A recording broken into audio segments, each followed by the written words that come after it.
আমাদের বইমেলা আমাদের ভাষার অধিকার আদায় এবং বাংলাকে রাষ্ট্রভাষা হিসাবে প্রতিষ্ঠার স্মারক হিসাবে চিহ্নিত। পর্দা উঠল অমর একুশে গ্রন্থমেলার। সারা দেশে বইয়ের সংস্কৃতি ছড়িয়ে দেওয়ার নির্দেশ প্রধানমন্ত্রীর। দুদিনেই জমে ওঠার প্রত্যাশা সংশ্লিষ্টদের।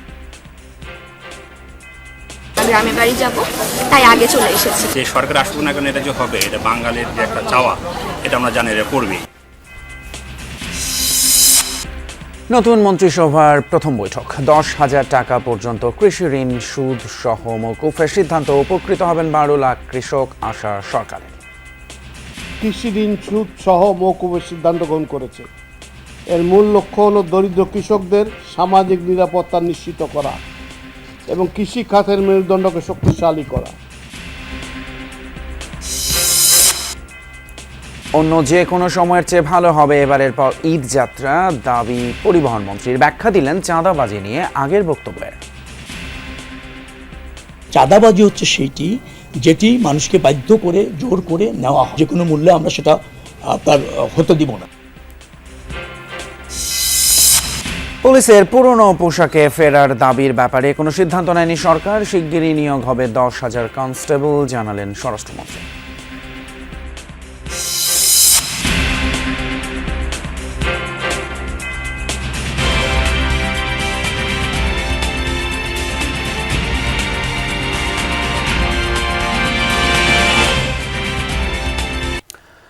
অমর একুশে বইমেলা হয়ে উঠুক শিক্ষা ও সংস্কৃতির সূতিকাগার। গ্রন্থমেলার উদ্বোধনের পর এই কথা বললেন প্রধানমন্ত্রী তারেক রহমান। শুধু ঢাকায় সীমাবদ্ধ না রেখে বইমেলা সারা দেশে ছড়িয়ে দেওয়ার নির্দেশ দেন তিনি। এ সময় বাংলাকে জাতিসংঘের অফিসিয়াল ভাষা হিসেবে স্বীকৃতি দেওয়ার জন্য কাজ শুরুর প্রয়োজনীয়তাও তুলে ধরেন তিনি। এর আগে বাংলা একাডেমির সাহিত্য পদকপ্রাপ্তদের হাতে পুরস্কার তুলে দেন প্রধানমন্ত্রী তারেক রহমান।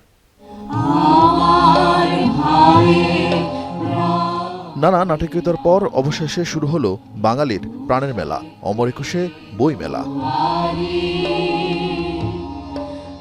এবারের প্রতিপাদ্য বহুমাত্রিক বাংলাদেশ। 1978 সাল থেকে ফেব্রুয়ারির প্রথম দিনেই বাংলা একাডেমির আয়োজনে শুরু হয় বই মেলা। কিন্তু এবার নির্বাচনের কারণে সেই ধারাবাহিকতায় ছেদ পড়ে। প্রধানমন্ত্রী তারেক রহমান উদ্বোধন করেন এবারের বইমেলা। বলেন, অমর একুশে বইমেলা বাংলাকে রাষ্ট্রভাষা হিসেবে প্রতিষ্ঠার স্মারক। তবে ইন্টারনেটের আসক্তি তরুণ প্রজন্মকে করে তুলেছে বই বিমুখ। বইমেলা শুধু একটি নির্দিষ্ট মাসে বাংলা একাডেমি প্রাঙ্গণ ও সোহরাওয়ার্দী উদ্যানে সীমাবদ্ধ না রেখে বরং সারা বছর দেশের সব বিভাগ, জেলা ও উপজেলায় আয়োজিত করা যেতে পারে।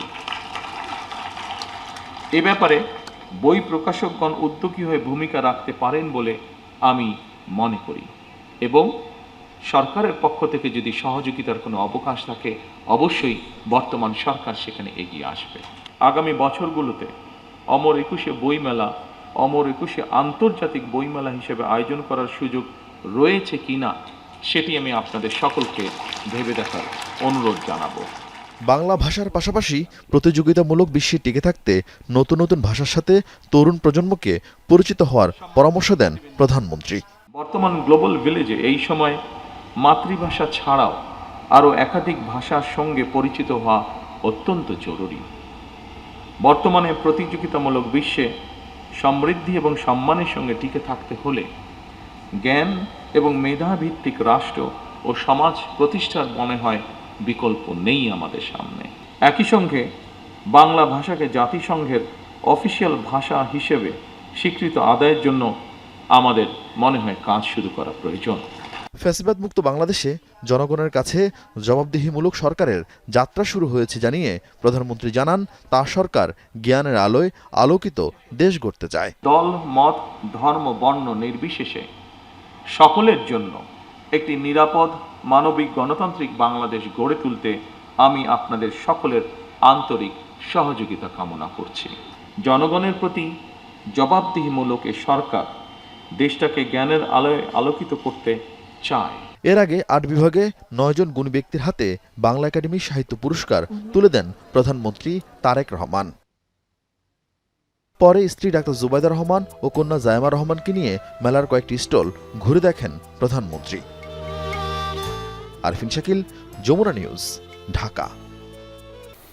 দুয়ার খুলল অমর একুশে বইমেলার। আবারও ছাপা বইয়ের কৌলিন্যে ফেরার তাগিদ। প্রথম দিন ক্রেতার দর্শনার্থীর সরব উপস্থিতি হাসি ফুটিয়েছে প্রকাশকদের মুখে। আশা 18 দিনের বইমেলা শতভাগ মুখর থাকবে পাঠকের পদচারণায়।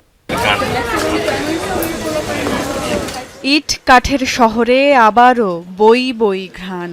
ফাগুনের বিদায় বাতাসে সেই গন্ধ ছড়িয়ে পড়েছে তিলোত্তমার এ মাথা ও মাথা। সোহরাওয়ার্দী উদ্যানে পাপড়ি মেলেছে দু মলাটের গোলাপ, দ্বার খুলেছে বইমেলার। উদ্বোধনের দিনেই দেখা মিলল সব বয়সী পাঠকের আনাগোনা। স্টল ঘুরে বই নেড়েচেড়ে দেখা আর পছন্দ হলেই বগল দাবা করা, এই তো বইমেলার চিরচেনা দৃশ্য। বিভিন্ন ধরনের বই দেখেছি, এখন উপন্যাস দেখছি। ভূতের বই পছন্দ করলাম, ভাল লাগলো সব দেখে। চমৎকার। আমি প্রতি বছর একবার না 3-4 আসা হয়, তো আশা করি এটা আরো কন্টিনিউ আসবো আমি কয়েকবার। প্রথম দিনের যে পদচারণা, যা লোকের যে মনোভাব, কয়েকটা স্টল ঘুরেছি, মনে হচ্ছে যে মনে হয় ভালো কাটবে। নানান সমীকরণ আর কাটাছেঁড়ায় এবারের মেলা সাকুল্যে 18 দিনের। রমজান মাস হওয়ায় ক্রেতাদের উপস্থিতি আর বইয়ের কাটতি নিয়ে শঙ্কায় ছিলেন প্রকাশকরা। এখনও শেষ হয়নি 40% ওপর স্টলের কাজ। তারপরও প্রথম দিনের বেচাকেনায় আশাবাদী বিক্রেতারা। 15 দিনের মেলা তো, ভালো কিছু হোক, আমি প্রত্যাশা রাখি এটাই। আশা যেরকম করি না, খুব ভালো রেসপন্স পাইছি। ইভেন সেলটা যেটা আশা করি না তার থেকেও ভালো সেল হয়েছে ফার্স্ট দিন তুলনায়। অন্যান্য বারের তুলনায় এইবার একটু লোক সমাগম প্রথম দিনে বেশি আছে আর কি। কেবল বিকিকিনি নয়, এই মেলা ভাষা শহীদদের স্মরণেরও একটি উপলক্ষ। তাই তো নামটা তার অমর একুশে বইমেলা। সূর্যাস্তের পর আরও প্রাণবন্ত হয়ে ওঠে মেলা প্রাঙ্গণ। প্রতিদিন দুপুর 2টা থেকে রাত 9টা পর্যন্ত চলবে মেলা। ছুটির দিন সকাল 11টায় খুলবে বই মেলার দরজা। সুমাইয়া ঐশী, যমুনা নিউজ, ঢাকা। শিল্প ও সংস্কৃতিকে রাজনীতিকরণ কখনোই সভ্য দেশের পরিচয় নয়। বৃহস্পতিবার বিভিন্ন ক্ষেত্রে গৌরবদীপ্ত অবদান রাখায় 9 জন ব্যক্তি ও একটি প্রতিষ্ঠানকে 21 পদক তুলে দিয়ে কথা বলেন প্রধানমন্ত্রী তারেক রহমান। নির্বাচন, নতুন সরকার গঠন সহ নানাবিধ কারণে এবছর কয়েকদিন পিছিয়ে ফেব্রুয়ারির শেষ ভাগে দেয়া হলো রাজধানীর ওসমানী মিলনায়তনে 21 পদক, যেখানেই প্রধানমন্ত্রী তারেক রহমান তুলে দেন রাষ্ট্রীয় সম্মাননা।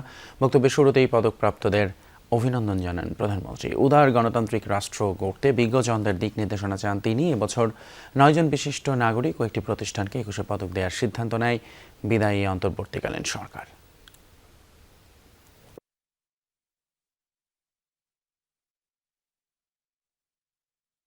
শিক্ষা, গবেষণা এবং শিল্প সাহিত্য চর্চাকে রাজনীতিকরণ করা কখনোই সভ্য সমাজের পরিচায়ক নয়। শিক্ষা, সাহিত্য, শিল্পকলা, বিজ্ঞান ও প্রযুক্তি অর্থাৎ জ্ঞান বিজ্ঞানে সব শাখায় যাতে দেশ এগিয়ে যেতে পারে, নৈতিক মানসম্পন্ন তেমন একটি উদার গণতান্ত্রিক রাষ্ট্র ব্যবস্থা প্রতিষ্ঠার লক্ষ্যে বর্তমান গণতান্ত্রিক সরকার অবশ্যই কাজ করবে। নির্বাচনী ইস্তেহার অনুযায়ী এবার সুদ সহ কৃষি ঋণ মওকুফের সিদ্ধান্ত নিল সরকার। সকালে প্রধানমন্ত্রী তারেক রহমানের সভাপতিত্বে মন্ত্রিপরিষদের প্রথম বৈঠকে এই সিদ্ধান্ত হয়। মন্ত্রিপরিষদ সচিব জানান, এতে কৃষকদের ঋণের বোঝা কমবে, কৃষকদের আগ্রহ বাড়বে শস্য, মৎস্য এবং পশুপালন খাতে। 1991 থেকে 1996 মেয়াদে বিএনপি সরকার ক্ষমতায় থাকার সময় প্রথমবারের মতো 5,000 টাকা পর্যন্ত সুদসহ কৃষি ঋণ মওকুফ করা হয়েছিল। এবারও দলটির অন্যতম নির্বাচনী অঙ্গীকার ছিল কৃষকদের সুদমুক্ত ঋণ সুবিধা দেয়া। সরকারের পক্ষ থেকে একটি কার্ড সরকার গঠনের পর প্রধানমন্ত্রী তারেক রহমানের সভাপতিত্বে মন্ত্রিপরিষদ বিভাগের প্রথম বৈঠকের পশুপালন খাতে 10,000 টাকা পর্যন্ত কৃষি ঋণ সুদসহ মওকুফ করা হবে। যে সরকার তার নির্বাচনী ইশতেহার অনুযায়ী শস্য, ফসল, মৎস্য ও পশুপালন খাতে 10,000 টাকা পর্যন্ত কৃষি ঋণ সুদ সহ মওকুফের সিদ্ধান্ত গ্রহণ করেছে। এর মূল লক্ষ্য হল দরিদ্র কৃষকদের সামাজিক নিরাপত্তা নিশ্চিত করা এবং কৃষি খাতের মেরুদণ্ডকে শক্তিশালী করা।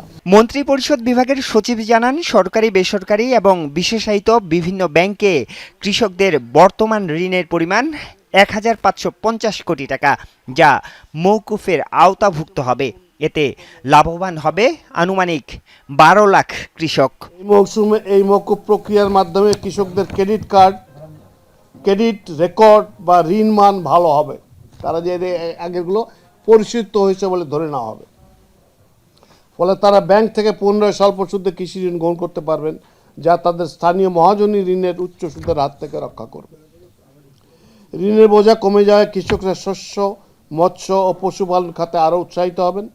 এতে করে জাতীয় কৃষি উৎপাদন বৃদ্ধি পাবে এবং আমদানির উপর নির্ভরতা কমবে। সরকারি কর্মকর্তা কর্মচারীদের সঠিক সময়ে অফিস আসার বিষয়টিও নিখুঁতভাবে দেখা হবে বলে জানিয়েছেন মন্ত্রিপরিষদ বিভাগের সচিব। আরিফুর রহমান সবুজ, যমুনা নিউজ, ঢাকা। যমুনা নিউজের পর্যায়ে সময় হলো একটা বিরতির, সাথেই থাকবেন, একটু পরেই ফিরছে।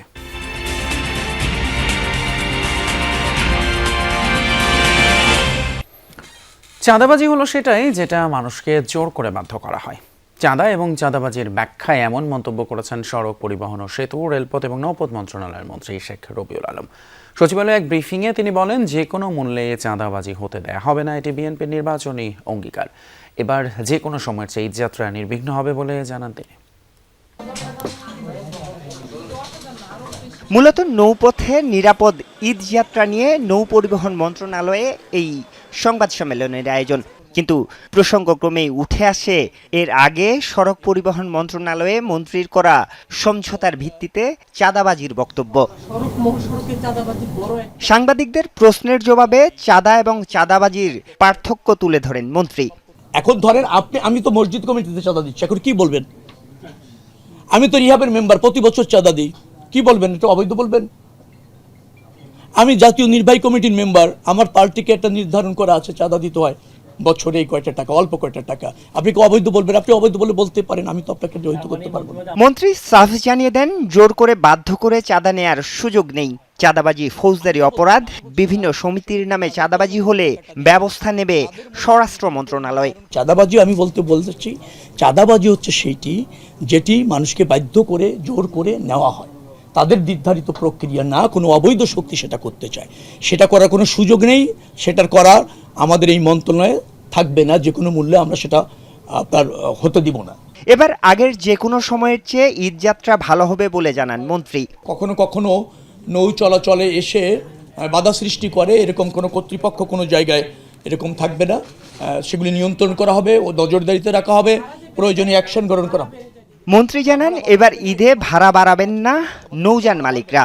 ঈদের আগে ও পরে মোট 10 দিন বন্ধ থাকবে বাল্কহেড ও স্পিডবোট চলাচল। না, ভাড়া বাড়ানো হবে না এখানে মালিক। আরিফুর রহমান সবুজ, যমুনা নিউজ, ঢাকা।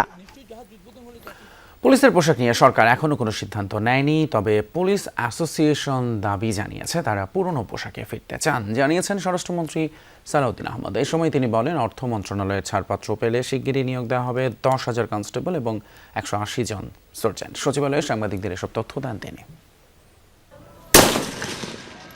জুলাই গণ অভ্যুত্থানের পর পুলিশ নানা সংকটের মধ্যে পড়ে যায়। থানাতে আগুন, লুট, গ্রেপ্তারের ভয়ে অনেক পুলিশ কর্মকর্তা পালিয়ে যায়। তাই জনবল সংকটের মধ্যে পড়ে পুলিশ বাহিনী।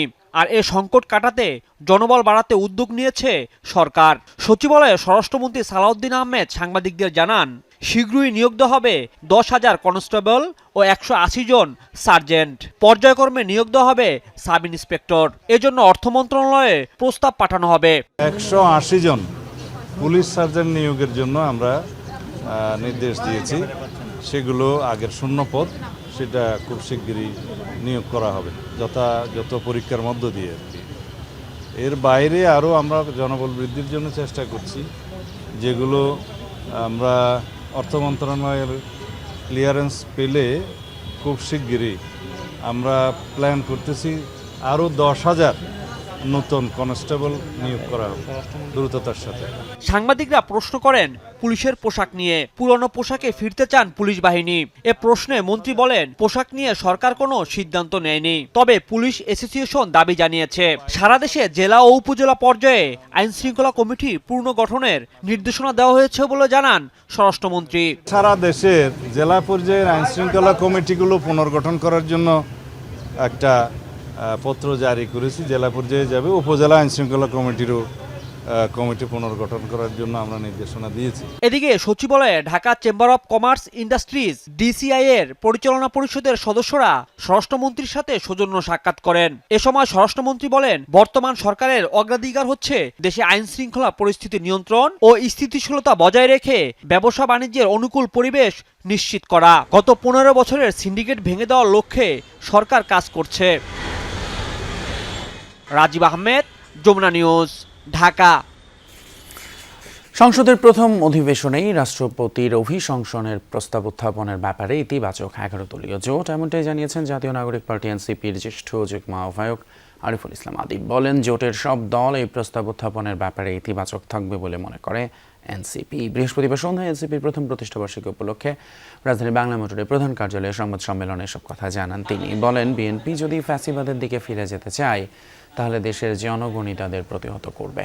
28 ফেব্রুয়ারি ধানমন্ডির আবাহনী মাঠে প্রথম প্রতিষ্ঠাবার্ষিকী পালন করবে এনসিপি। এছাড়া 2 মার্চ থেকে 11 মার্চ পর্যন্ত পর্যায়ক্রমে দেশের কয়েকটি বিভাগীয় শহরে প্রতিষ্ঠাবার্ষিকী পালন করা হবে। এ সময় গণভোট বাস্তবায়ন করা ছাড়া সরকারের অন্য কোনো উপায় নেই বলেও মন্তব্য করেন দলটির যুগ্ম আহ্বায়ক সরওয়ার তুষার। আগামী 28 ফেব্রুয়ারি 1 বছর পূর্তি হবে। সেক্ষেত্রে আমাদের দল সর্বোচ্চ চেষ্টা করবে অতি দ্রুত সময়ের মধ্যে কাউন্সিল গঠনের। তত্ত্বাবধায়ক সরকার ব্যবস্থা এটা ছিল জনগণের আন্দোলনের ফসল। সেটাকে যখন আওয়ামী লীগ এসে 2/3 জোরে বাতিল করে দিয়েছিল এই 2011 সালে, এটার কনসিকুয়েন্স কিন্তু আওয়ামী লীগকে ফেস করতে হয়েছে। ফলে এখন যারা গণভোটকে অবজ্ঞা করবে, গণভোটকে যারা অবৈধ কিংবা গণভোটের রায় আমরা মানতে বাধ্য না, এই সমস্ত কথা যারা বলবে, বাংলাদেশের জনগণও তাদের ব্যাপারে সিদ্ধান্ত নেবে বলে আমরা মনে করি। জুলাই জাতীয় সনদ বাস্তবায়নের লক্ষ্যে অনুষ্ঠিত গণভোটের ফলাফলে বড় ধরনের সংশোধনী এনেছে নির্বাচন কমিশন, যার আলোকে নতুন করে গেজেট প্রকাশ করেছে প্রতিষ্ঠানটি। নতুন সংশোধনী অনুযায়ী পূর্বে ঘোষিত ফলাফলের তুলনায় হ্যাঁ এবং না মিলিয়ে ভোটদানকারী ভোটারের সংখ্যা কমেছে 10,73,616 জন, যার মধ্যে 9,74,660 হ্যাঁ ভোট কমে বর্তমান সংখ্যা 4,72,25,980 এবং 1,11,493টি না ভোট কমে দাঁড়িয়েছে 2,19,60,231। এর আগে 13 ফেব্রুয়ারি জারি করা গেজেটে বলা হয়, গণভোটে 4,82,00,000-এর উপর হ্যাঁ ভোট দিয়েছে আর অন্যদিকে 2,20,71,000-এর উপর না ভোট দিয়েছে। বৃহস্পতিবার নির্বাচন কমিশন সচিবালয়ের সিনিয়র সচিব আখতার আহমেদ স্বাক্ষরিত এক অতিরিক্ত গেজেটের মাধ্যমে এই সংশোধনীর তথ্য জানানো হয়। যমুনা নিউজের সময় হলো আরেকটা ছোট্ট বিরতির, সঙ্গে থাকবেন।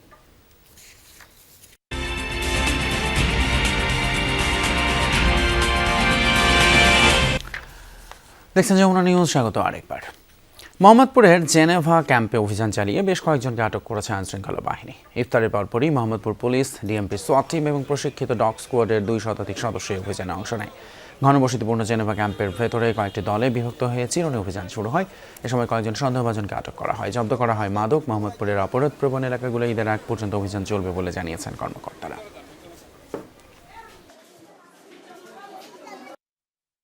সব জায়গাতে আমাদের প্রত্যেক দিন আমাদের টিম কাজ করে আসছে। আমাদের বিপুল পরিমাণ মাদক উদ্ধার রয়েছে। এখন পর্যন্ত আমরা বেশ কয়েকজন আসামিকে আইনের আওতায় এনেছি। এই অভিযান চলমান থাকবে এবং কিশোর গ্যাংয়ের কোনো দৌরাত্ম্য এই মোহাম্মদপুর আদাবরে থাকবে না। আমরা সেভাবে কাজ করে যাচ্ছি। যশোরের অভয়নগরে বিএনপি এবং জামায়াতের নেতাকর্মীদের মধ্যে সংঘর্ষ হয়েছে, যাতে আহত হয়েছেন অন্তত 9 জন। বৃহস্পতিবার বিকেলে বাঘুটিয়া ইউনিয়নের ভাটপাড়া বাজার এলাকায় সংঘর্ষ হয়।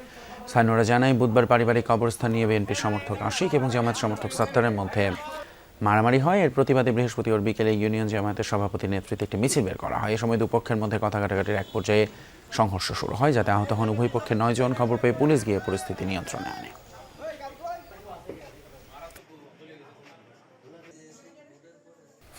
আন্তর্জাতিক গেল 1 বছরে কর্মরত অবস্থায় প্রাণ হারিয়েছে রেকর্ড 129 জন গণমাধ্যম কর্মী, যাদের 2/3 মৃত্যুর জন্য দায়ী ইসরায়েল। নিউ ইয়র্ক ভিত্তিক সংস্থা কমিটি টু প্রটেক্ট জার্নালিস্টের বার্ষিক প্রতিবেদনে উঠে এসেছে এই তথ্য।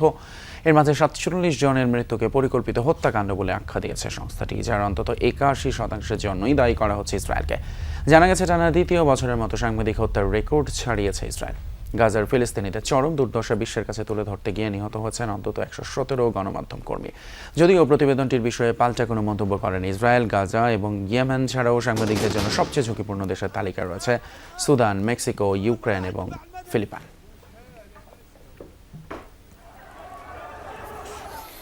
খেলা খবর টি-20 বিশ্বকাপে দিনের দ্বিতীয় ম্যাচে জিম্বাবুয়েকে 72 রানে হারিয়ে সেমির স্বপ্ন টিকিয়ে রাখলো ভারত। অন্যদিকে গ্রুপ 1 থেকে সেমিফাইনাল নিশ্চিত করেছে দক্ষিণ আফ্রিকা, আর বিদায় নিশ্চিত হয়ে গেছে জিম্বাবুয়ের। আগে ব্যাট করে অভিষেক হার্দিকদের ঝোড়ো ব্যাটিংয়ে 4 উইকেটে 256 রান করে টিম ইন্ডিয়া।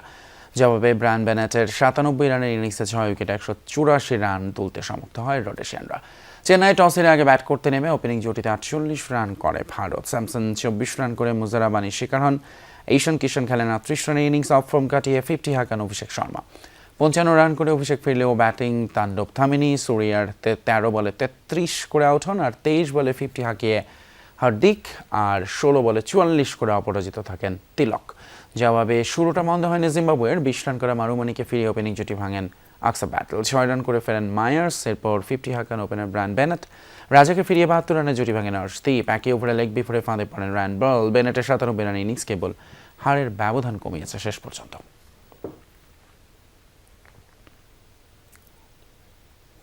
এর সাথে শেষ করছি এখনকার মতো যমুনা নিউজ। এতক্ষণ সাথে থাকার জন্য ধন্যবাদ আপনাদের সবাইকে।